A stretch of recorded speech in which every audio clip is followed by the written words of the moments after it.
My children and my nephews are admirers of Christopher Nolan, the filmmaker. I'm also an admirer of Christopher Nolan. One of the eagerly awaited movies of 2026 is The Odyssey, directed by Christopher Nolan.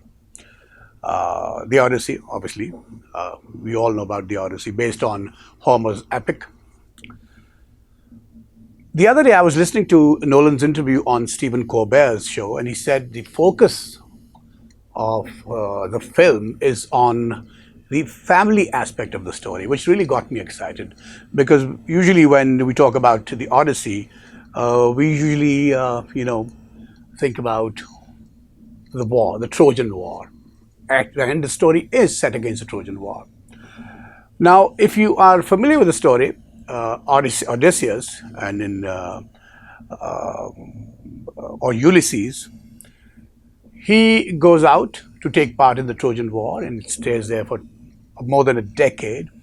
And during that period, he fights a lot of adversities and temptations.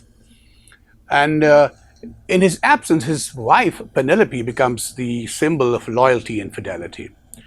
Her husband is away for 10 years, more than 10 years. So she gets suitors one after the other and she refuses them. Also, his son Telemachus grows up. And when he grows up, he tries to find his father, etc., etc., etc. Now, that's the crux of the story.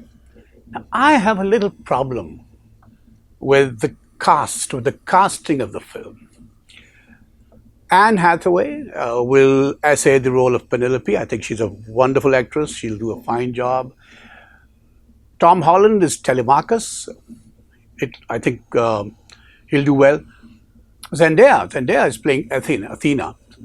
And I think she's a fantastic actress. She's a brilliant actress. She's a natural. When I say she's a natural, I mean she doesn't have to work hard at the art of acting.